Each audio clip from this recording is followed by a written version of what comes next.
Just checking to make sure that audio is okay on this end. And a check 1, 2.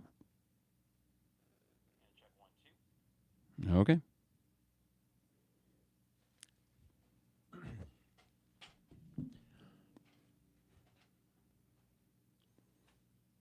It is the 200 level, my Carpenter in the Basement studio, and Illinois basketball seems to have figured out a lot of things in regards to its roster in a direction that shouldn't necessarily be a surprise after how last year was constructed. But when you're in the early parts of the portal season and you're waiting for big news to drop, it's understandable that everyone got a little bit antsy. I got a little bit antsy, but what I decided to do was don't react until there's something to react to. So at the very end of March, Morez Johnson leaves, which I still wish he was on our team, but fine. And I think he made a bad decision, but that's on him, whatever.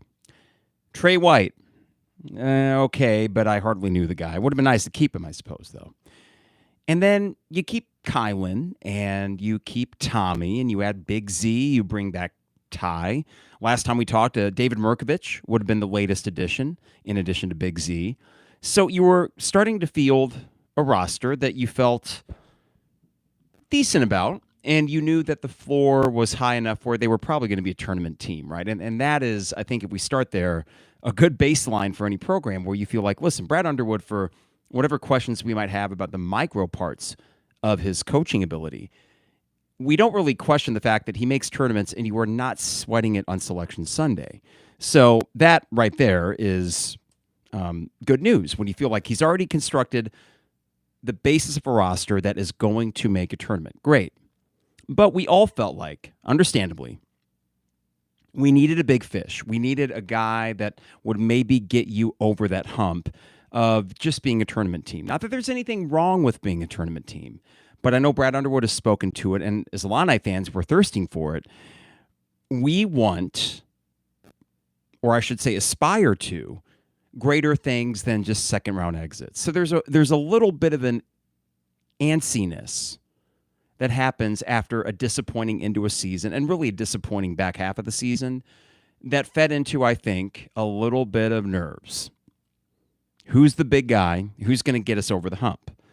Well, then you add on Tuesday, surprisingly, Mihailo Petrovic from the Serbian league, or he is Serbian and plays in the ABA league over there, the Adriatic League. And he is an MVP candidate. He's a 22-year-old point guard that is a fantastic facilitator, double-digit scorer. And you think, well, okay, great. Now you got another ball handler to place next to Kylan. And as nice as that is, and as good as he might turn out to be, he might be a gem that was not on anyone's radar. The big fish, of course, is Andrej Stojakovic. I did check pronunciations on Google to make sure that I was getting this right. Even though there is a J in the name, it is typically silent in terms of pronunciation. So it is Andrej Stojakovic, son of, for NBA basketball fans of a certain age, Peja Stojakovic. And Peja with the Sacramento Kings, really long career, successful career, won a title with the Mavs, I believe, back in 2010 or 2011. So you got the lineage there. I think that's cool. And maybe younger fans, whatever. But no, it's cool. It's really cool that Peja's kid is playing on this team. And to me, the most exciting part of this pickup is if you look at what he was doing at the end of last year with Cal, you might be getting a potential superstar. Now, when we talk about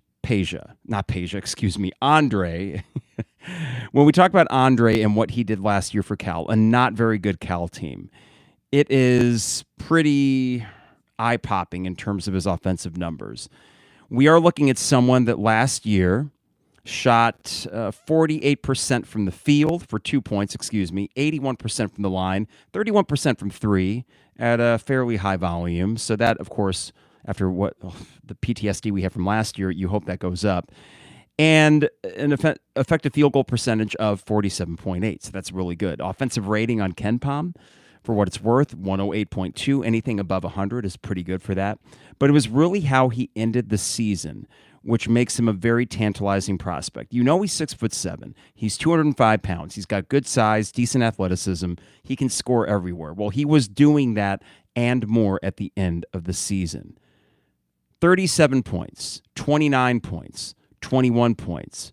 He did have an off game against Louisville in the ACC back on March 5th, 4 points. But other than that, you had 22-point games. You had 24, 23, 30, 31, 25, 26.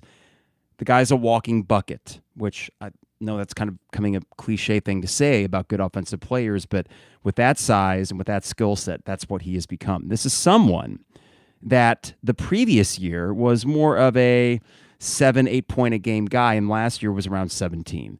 There was a marked jump in his game from year 1 to year 2. There's a reason why the UNCs of the world wanted him, and you got him. We're going to talk more about what Andre can bring to the team. I mean, I think he's your primary scorer, unless they go out and get another guy, and then you can have a 1A, 1B situation. And again, don't sleep on the fact that Kylan ended the year well, and I think Tommy, when all said and done, might still be your best player. You needed a stud wing. You got a stud wing. You have someone, like I said, with the pedigree of Peja being his dad, someone that made a massive jump from his first to second year. But what this all kind of tells me, with whatever angst I might have felt periodically, it's like, who is Brad going to get? Who's Brad going to get? I knew he would, because his track record suggests that he would. This appears from Andrej Stojakovic to Mihailo Petrovic to David Mirkovic to Big Z, calculated in a way. Keep in mind, last year, wasn't Kasparis sometime in May? Even late May? Kasparis Yakachonis, after the Igor Denim thing fell through. Will Riley was later. That was July 1st when he committed. It's April, not even May, and you've already amassed basically a complete roster. And you've done so with guys that were commanding big dollars for sure. I mean, Andrej Stojakovic entering the transfer portal was a big deal, understandably. But also going out and getting guys probably at value in a David Mirkovic and a Mihailo Petrovic. And listen, the jokes are going to write themselves. We got 5 guys on the team whose names end with itch. There's already a Chief Illini Vich t-shirt, whether it be fake or actually about to be sold, that I saw a friend send over from Twitter. And I love that. It's a great thing to sell. It's going to be on every single broadcast. So get ready for that next year. Every telecast will mention the 5 guys from the Byzantine Empire land, the Balkans.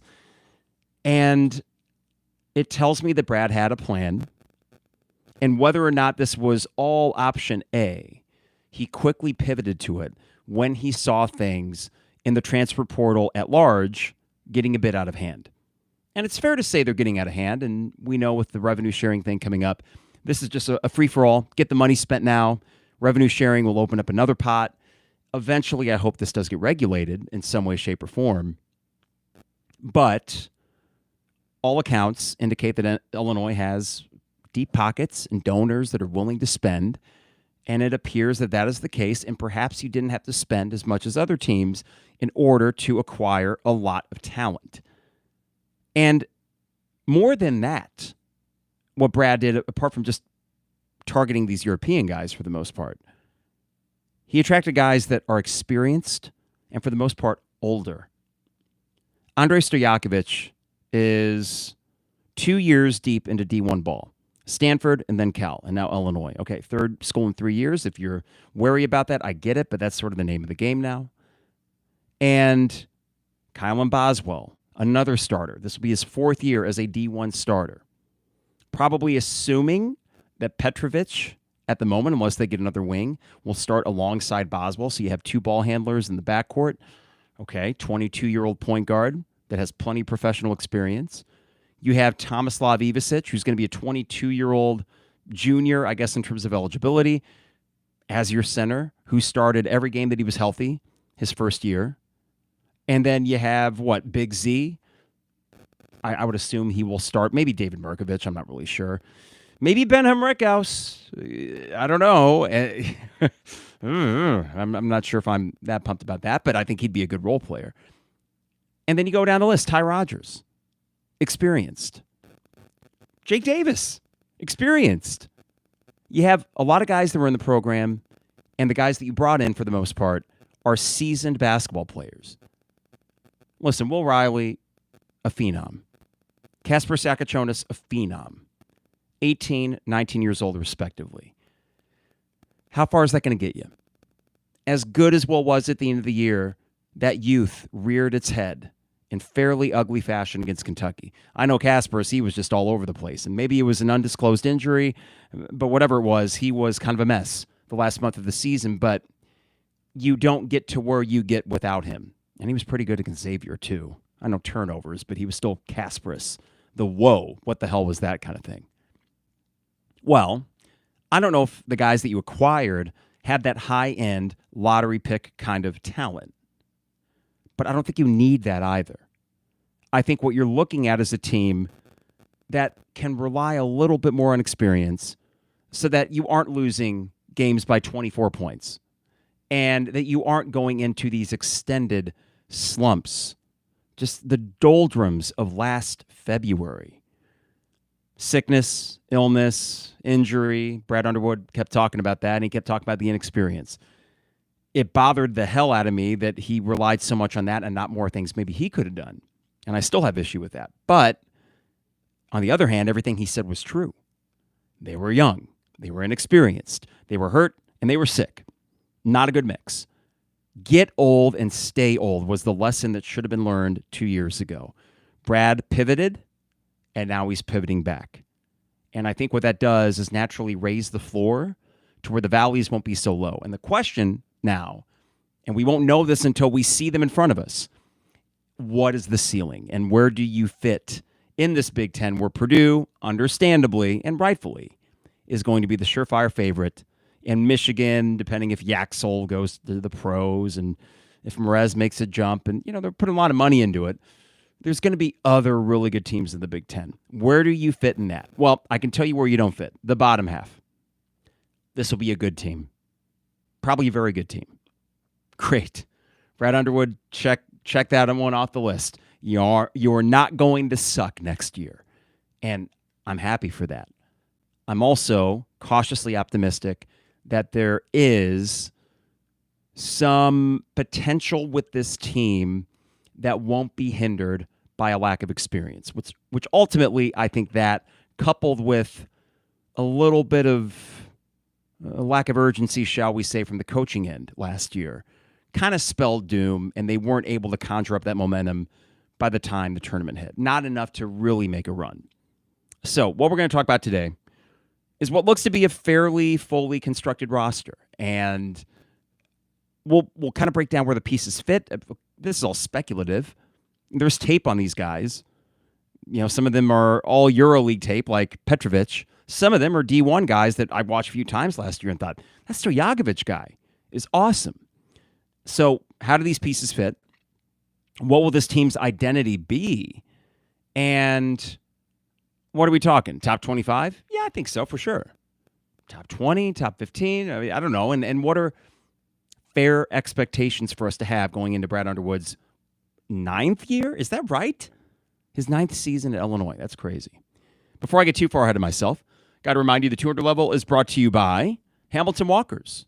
Downtown Champaign, steak, seafood, and spirits. Had a great dinner there about a month and a half ago. I need to get back soon because it is my favorite place to eat in Champaign-Urbana. But Hamilton Walkers, Scratch Kitchen, everything is made in-house all the way down to the ketchup.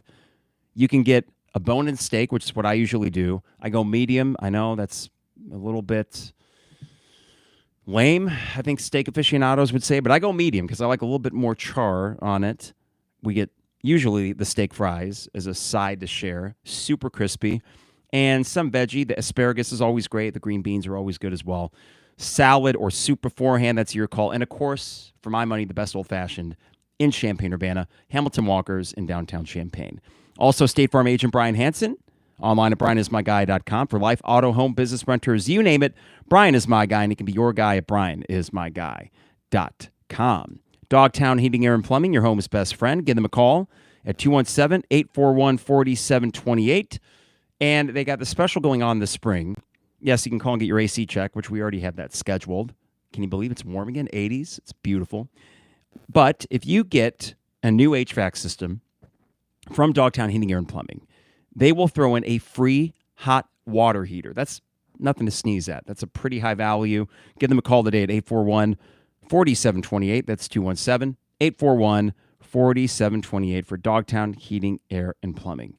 And finally, Owen Builders LLC. I'm on at owenbuildersllc.com. Luke and his staff, expert craftsmen, great service to boot. Go online to owenbuildersllc.com. Check out a gallery of their work and get your next home project scheduled at owenbuildersllc.com. All right. Got to thank Champagne Showers Podcast Network. Appreciate them. And Champagne Showers came into my classroom actually on Tuesday to talk about an article that they had written. We are focusing on feature stories for my sports journalist students, and he had written a story about Cairo, Illinois basketball. Cairo, for anyone around here, anyone in the state of Illinois for that matter, knows it's a place that's in really bad shape. It's essentially an abandoned town. There's just over 1,000 people left there, but basketball has been a big part of their lifeblood throughout all these years. It was a great article from 2018. Search for Cairo Basketball Washington Post 2018 if you haven't read it. And it was cool to have him come in and speak to the students about that. The book is still available. It's not really basketball season, so I don't know if people are really into that. But, listen, you get this hardcover, paperback. Summer vacation season's coming up, so if you're on any trips, you're sitting on the beach, you want a paperback. This is an easy read. Yeah, it's 280 pages, so I'm not selling you short. You get your money's worth with it. But it is a breezy read. I try to write it very much in the way that I talk, which, depending on who the listener is, they might find that to be a good or a bad thing. But the 200-level book available everywhere. Game Day Spirit has a few more copies, maybe Jane Addams Bookstore in downtown Champaign, and all formats on Amazon. Okay, if you'll excuse me, I need to take a quick drink here because last weekend went down to Nashville for a weekend trip with the wife, and we saw Jack White, not once, but twice. Jack White, the White Stripes, so fantastic rock show, 2 times over, very different set list. Nashville, great town, great whiskey, great food. And then we both kind of had this almost like allergy attack. I don't know what it is about the pollen down there, but man, this week my voice has not been in the best of shape. So I hope it is passable from an audio perspective for you. And if it sounds a little bit worse for wear, that's why. It was a great trip. I've long since recovered physically in every way that you would have to after a trip to Nashville, but the voice is still kind of getting back. So in Nashville, periodically I would check the message boards and try to see, okay, what's the rumor? Adam Miller, that's not happening. Fine, okay, no big deal. Would have been fun to have that comeback story, but that was strung along too long, and you move on. What do you get? You get Mihailo Petrovic, a 22-year-old point guard. He can score. I mean, he can attack the rim. I'm not sure how good of a shooter he is necessarily, but he's not bad. And another facilitator. And I think that Kylan Boswell is pretty good off the ball too. So I think right there you have your 1A, 1B backcourt options. I say 1A, 1B not in terms of scoring threat, but more the fact that is either of them a true shooting guard? Not really. So I like that tandem. I like the fact that they can just get to the rim at will. Now, we don't know how Mihailo Petrovic's game will translate necessarily to D1 basketball. He's a 22-year-old averaging about 17 points and 8 assists a game. Does not turn the ball over very much. He's a very good point guard in a decent professional league. I know that the guys, I want to say from the boardroom, had found a comp between what Trent Frazier did his first year in the Adriatic League after college. He was a 23-year-old. Trent had better numbers, right? He was a year older. He had just went through 5 years of D1 basketball, high-level D1 basketball. So will Petrovic have a transition process into this speed and this type of game? Of course, he will. But he's not 18 like Kasparas. I think the age will help him a little bit with that. And no one, myself included, would expect him to be Kasparas. But I think what he does do by getting to the rim and finding guys like a Tomislav and a Big Z on the court with him at the same time, that's great. Because now you got 2 Ivisic brothers that can be on the perimeter, play off the perimeter very well. And then Kylan and Mihailo, if I'm saying that right, I hope I am, but let's go Petrovic, have a wide open lane. Nothing is clogging it. Markovic, for what it's worth, can shoot threes a little bit too. So even if Markovic is in there, or even if Humrickhouse is in there at the 4, you can try the 5-out offense again. Will they make threes at a higher clip? God, I hope so. We know they're going to be shooting them, and if they make them just a little bit more, they're going to win a few more games than what they did last year. But I like that already. Okay, so you got, I believe, your starting 1 and your 2 in Kylan and Mihailo Petrovic, mix and match, whatever. What are fair expectations for Petrovic? If he's getting 17 and 8 in the Adriatic League, is 8 and 5 fair for D1 basketball? I think. Double-digit score? I don't know about that. But a reliable ball handler, someone that can give you 25 minutes a game? Yeah, sure. And what if he's a more than pleasant surprise? What if at this age, with all that extra experience, he actually comes in, hits the ground running, and he's a 12-point, 6-assist-a-game guy? I mean, that isn't outside the realm of possibility. No one's going to look at that acquisition as all Big Ten. We haven't seen him at this level, so we can't project too highly, but I also think that we can avoid any sort of, oh, well, what if this guy sucks? He ain't going to suck. And you can look at the tape for that. The guy is a speeding bullet down the lane. Quickness, first step, we'll see. But once he gets going, he's pretty good at finishing. Kylan, I think, could have an all-Big Ten second team kind of year. I hesitate to go first team because of just how high-end talent is going to be all across the Big Ten. And you can essentially pencil in Braden Smith and Trey Kaufman-Renn. They're in. Okay? They're going to be first team all Big Ten, barring injury.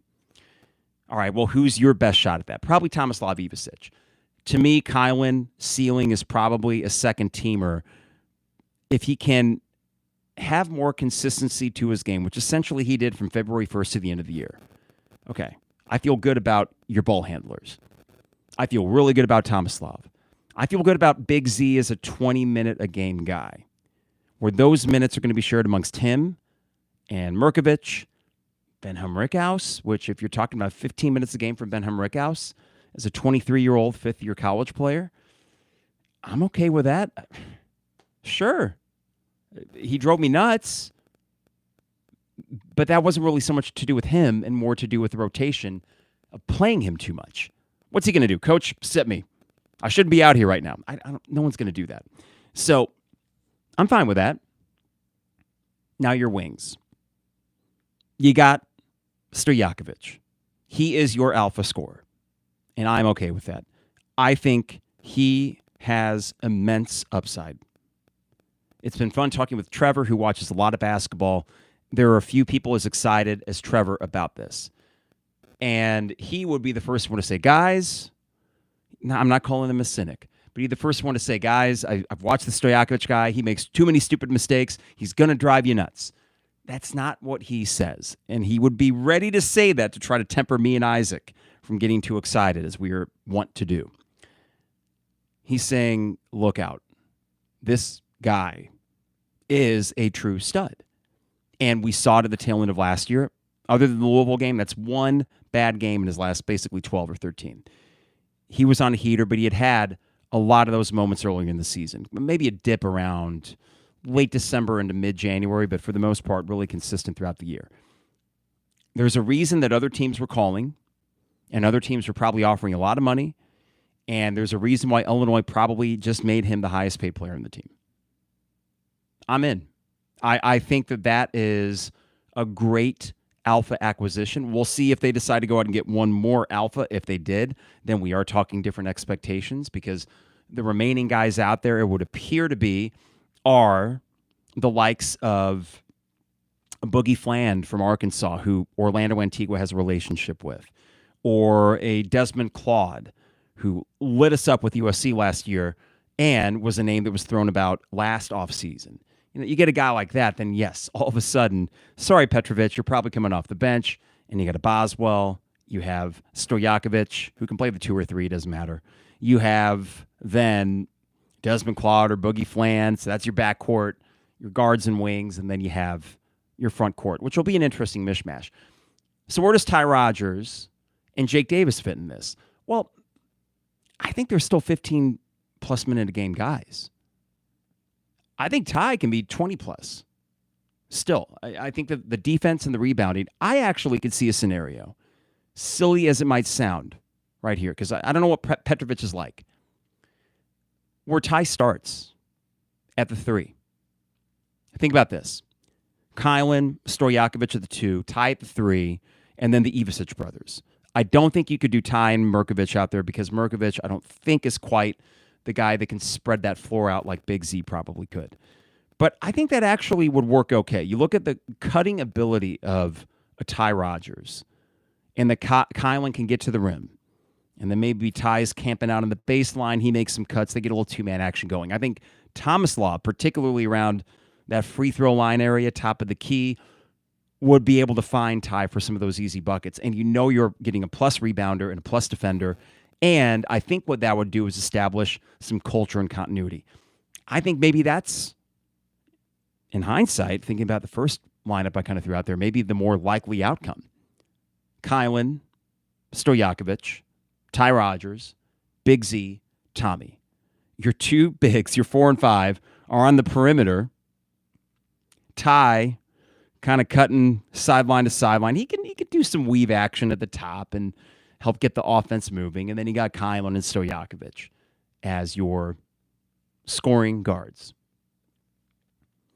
Whatever the mishmash is, and however it shakes out, I'm excited about that combination of players. I will say that the continuity of bringing back a Ty, of a Jake Davis, who I think can still be a 12 to 15-minute game guy and maybe is waiting his turn to be more of a feature role next year. And I think he could be. I think Jake Davis has some potential to become a starting caliber player, even in the Big Ten. I saw enough good things from him last year, and he's got the size, the speed.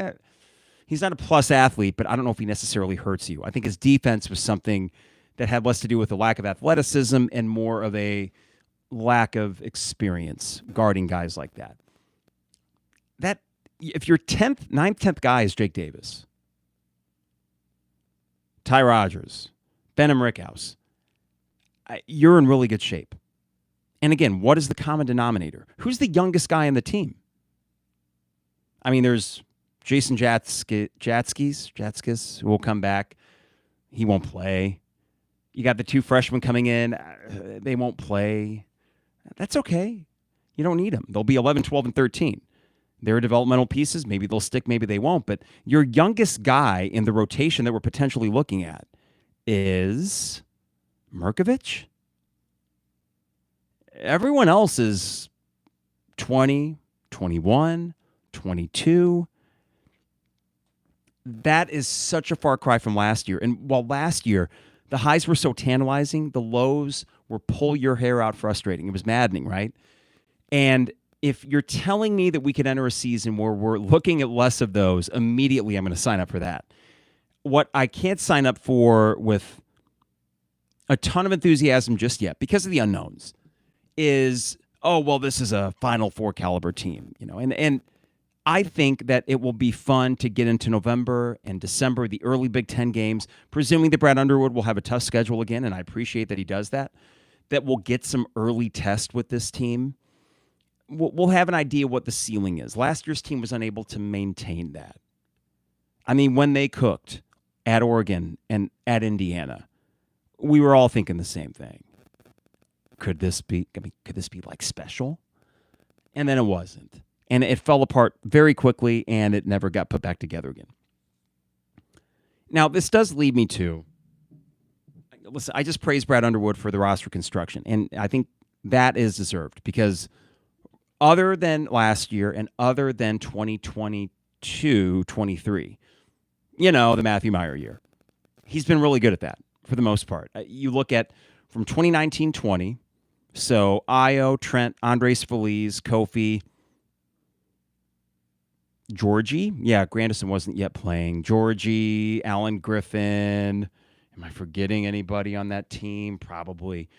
Would have been a tournament team. That was really good roster construction. That backcourt mixed with Kofi, that worked, right? And then you get into the COVID year where, of course, that roster construction was fantastic. Adding Curbelo, Grandison became a big role player on that team, a starter eventually. Oh, DeMonte. I forgot about DeMonte. I can't do that. the Big Ten championship year, 2022. Good roster construction. You lose Adam Miller, Andre Curbelo, fine. We'll go get Alfonso Plummer, who was just an ace shooter. And Kofi comes back, and that's good roster construction. 2 aberrations, 23 and 25. Okay, in 8 years, and we will forgive him the first 2. That's fine. That means of the last 6, 4 really good bits of roster construction, 2 not so good. Here's the thing, though. Was last year so much of an issue of roster construction? I'm kind of hitting reverse here for a second. Or was the roster construction actually halfway decent? And the wheels fell off far quicker and far more violently than they should have because of potential coaching issues. Now, let's get this out of the way. There have not been any coaching changes yet.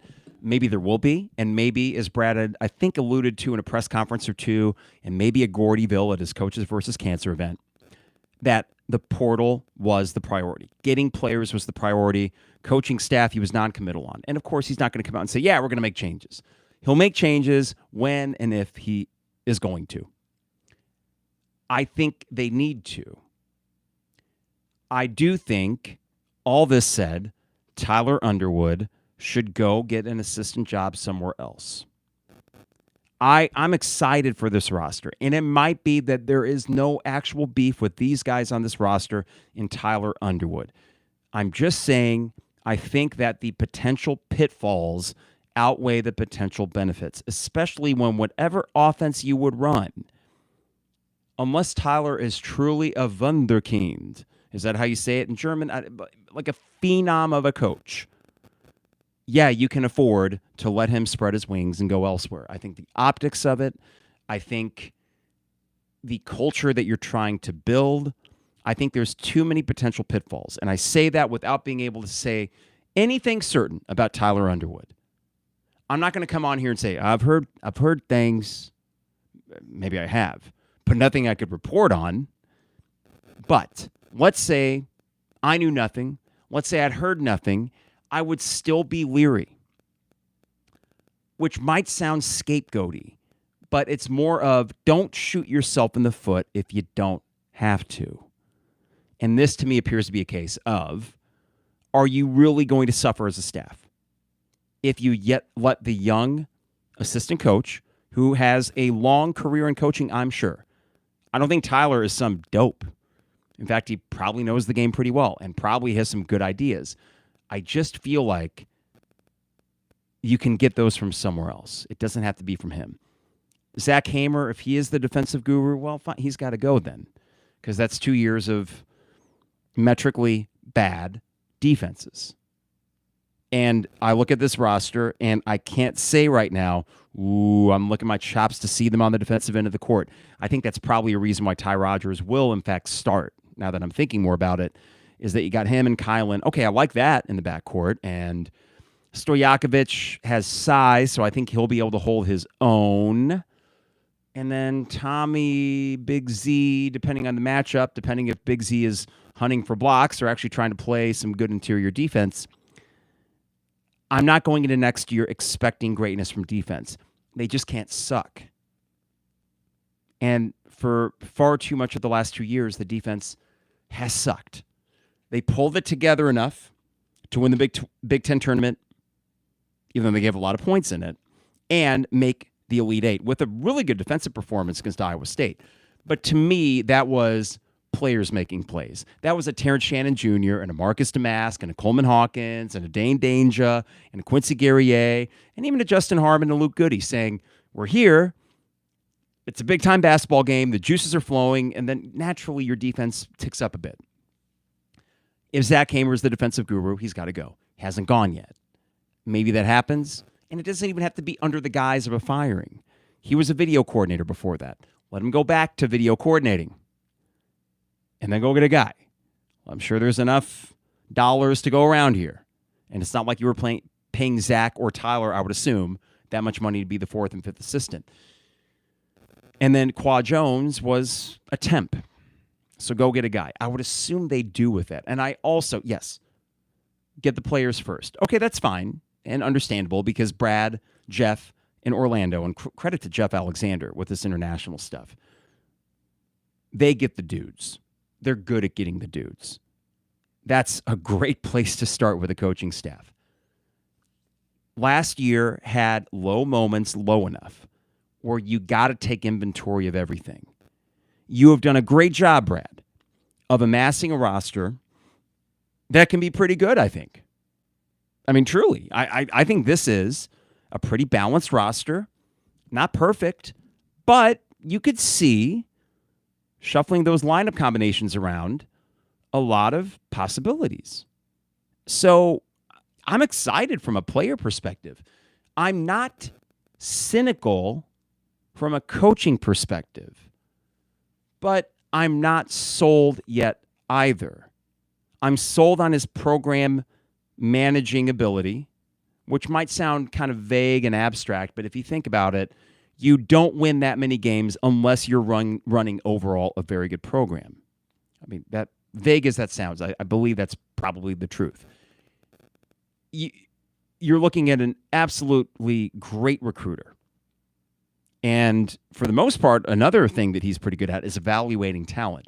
Benham Rickhouse was a miss in terms of what you thought he would be, but there are still worse basketball players than Benham Rickhouse. There have been far more evaluations that have worked out for Brad Underwood than not. So, what are your blind spots or weaknesses as a coaching staff? Well, to me, it's still in-game. It's lineup rotations. It's in-game adjustments. It's the ability to be as adaptable in a game situation as you are in the offseason. His adaptability from year to year, I appreciate. His adaptability from 2 weeks to 2 weeks or 1 month to the next, slow it might be. He is sometimes in a season willing and able to implement a change. I feel like if you're going to max out what this program can be under Brad Underwood, there needs to be an added element of the micro stuff. And there's not a guy in the roster right now that I think is really that dude. Stephen Gentry might have gotten too many flowers because he had an Io and a Kofi that made him look good, and a Trent Frazier and an Andres Feliz. He had and then an Andre Curbelo before he left for Gonzaga. Gentry, I mean. He had dudes, so his offense was going to look good. But he was known in coaching circles, hence why Gonzaga wanted it back in the first place, as a really good X's and O's guy. We don't have that. And if they're there, they're not the proven commodity that a Stephen Gentry was. They're a younger guy like maybe Tyler Underwood, again, is a phenom. I don't necessarily believe that someone that young and inexperienced could be that. I also don't believe that Brad Underwood, for all his years of coaching, couldn't do the same thing himself that his son is doing. Or just call him up on the phone. Hey, son, how are things going at Texas A&M Corpus Christi? Great, that's awesome. Hey, you watched the game last night, right? What's one tweak that you can make? I mean, can you not do that? So I'm saying this and making this observation free from any sort of background knowledge. I'm just saying you're in year 9, about to enter year 9. You have a culture that in many ways I think needs to be reestablished, and the roster construction went a long way in doing that. Great. Close that circle. Complete the deal here, because it wasn't just talent last year. Talent was the issue. 2 guys are going to go in the lottery, perhaps. And if Will Riley doesn't, he'll be top 20. And you didn't have a lot to show for it. In the grand scheme of things, 20, 21 wins, that's good. That's not a bad season. But there was enough talent on that team, with all the issues aside, external, as most of them were, where I don't think that necessarily should have happened. So I'll be interested to see what Brad does or does not do with that. And I'm not coming from this from a cynical place. It's more just, okay, you've done this, great, love it, feeling good about it. Now let's address the other things in-house. Because I would imagine that Brad Underwood, he said this to the press, national title aspirations. I would imagine that if that were true, On one hand, you got the ego that says, I can do this. Pride, ego, a little bit of bluster, that's fine. On the other hand, he is getting to an age, and this, I'm not being ageist here, but you only get so many bites of the apple before eventually, oh crap, I'm 76 and I don't want to do this anymore. If he even makes it that far. How many guys make it to 76 in this profession? Let's say 70, a flat 70. I'd have to look up how old Brad Underwood is now, and he's a healthy guy, and he could go as long as he wanted to. But yeah, you only get so many bites of the apple. So while ego and all that might feed one hand, on the other, wouldn't some self-reflection and shoot, I got to do this, that, or the other if I really want to maximize my chances as a coach of winning a national title? I believe Brad Underwood when he says, this is a place that should win a national title. I'm paraphrasing, but he said that something to that effect more than once. I believe him. I agree with him. Even with all the crazy money that the Dukes and the Kentuckys are throwing out, you're throwing out decent money too. Brad Underwood has good attributes about being a head coach. Like there are things he's really good at. We know what those are. Those aren't going anywhere. That means you're not going to suck under Brad Underwood. You just aren't. You're going to be pretty good. Sometimes very good. How do you get to great?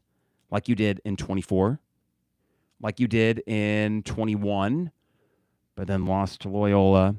I'll give 22. Again, I will say this like a broken record. I think the 22 team was his best coaching job. Kofi was great. Trent was great. Alfonso Plummer, DeMonte. Older team, Coleman was coming on a bit, but I don't know. There was a lot of injuries on that team.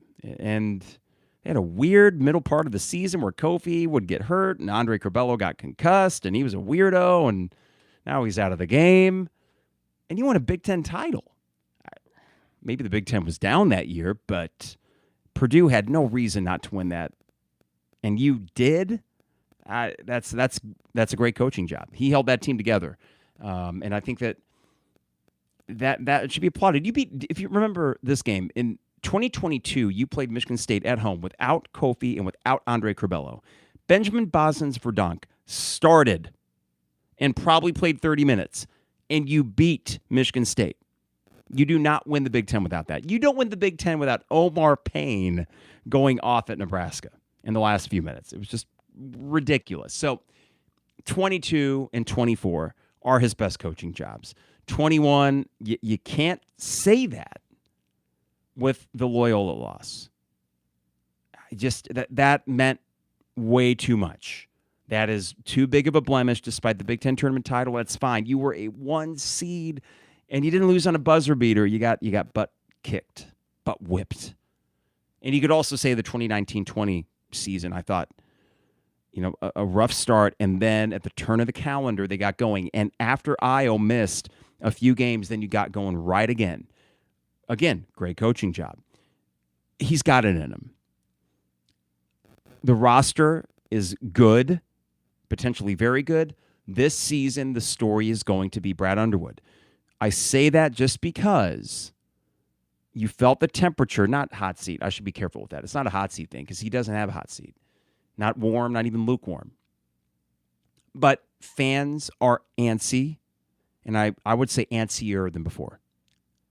And if you want to say, well, Carp, you're kind of guilty for kind of egging that on. Hey, I was critical as hell during that stretch, and I stand by every word I said. Whether it be Duke, rock bottom, which objective ways it was, just it didn't have to be that bad. It really frustrated me. And I stand by everything I said. But even within the midst of that, I said, okay, this is our head coach, flaws and all, and he's got some things to fix this offseason. He's went a long way in doing that. I'm anxious to see what else he might do. We shall see.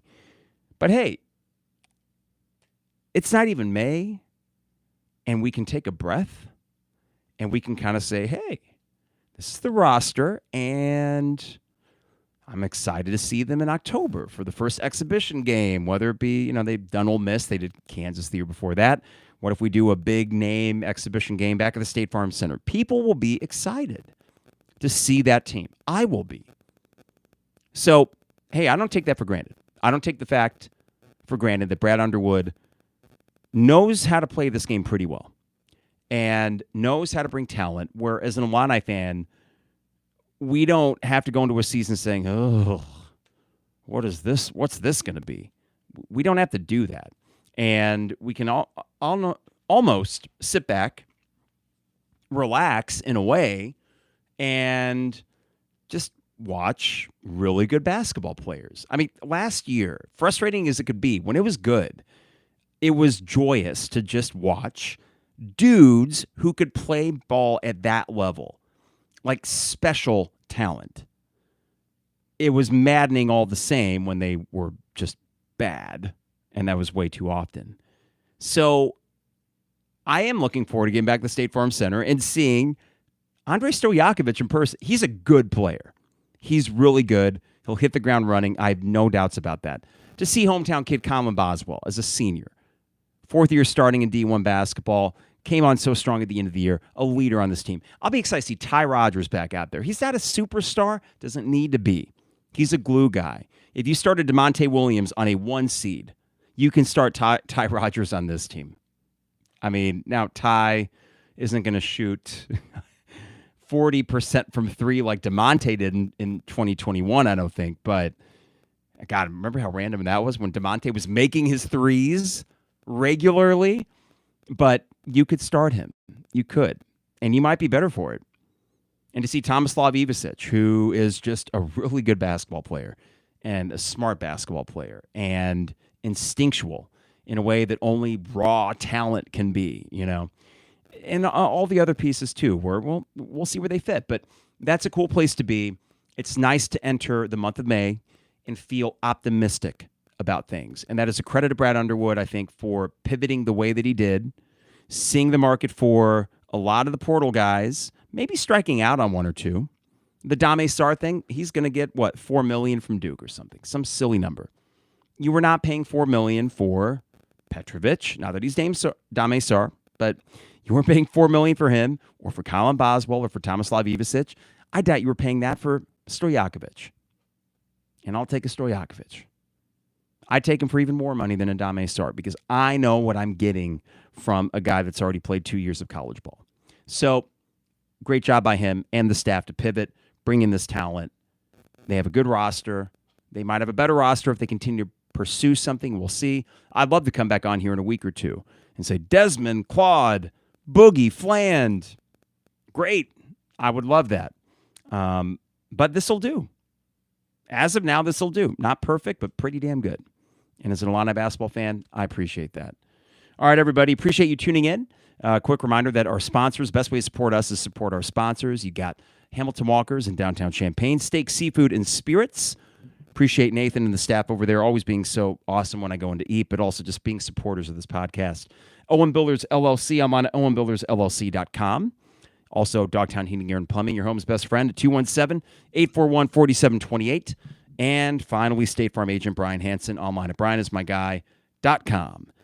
Book, 200 level, out there. Amazon, Game Day Spirit, Jane Addams Bookstore. Appreciate Champagne Showers Podcast Network. Appreciate you, the listener, and the viewer, wherever you consume this podcast. And hopefully the next time we talk, because we'll be around. Here's the thing. It's the off season, but we don't shut down. We just kind of lay in wait. So we'll be having a few more, I am sure. News never fails to break. One quick note. Luke Altmaier, I love you. Platonically speaking, of course. Well, maybe, I don't know. Hard to say. Overtures from Tennessee, and Luke's like, nah. Like Jay Peterman. Nah. He's ours. And an Illini legend in the making. So that's cool. Yes, we lost Victor Singleton to Texas A&M with their, I am assuming, crazy deep pockets. Bound to happen at some point with one of these recruits, but you're still doing pretty damn good. So football, yeah, they're just carrying on, doing their thing. You know, preseason top 25, top 20 team. Just what the hell's going on here? I am solidly like enthused and not worried about Illinois football, the way that's going. And you got a good basketball program already. So things are good. I do feel that. I appreciate that. Even when I'm critical, I don't lose sight of the big picture. Or I should say, I try not to, though maybe occasionally I fail. So we'll be back whenever news breaks, and hopefully it's some more good news that we can come back the next time we talk. But until then, take care, everybody, and we'll see you soon. It is the 200 level.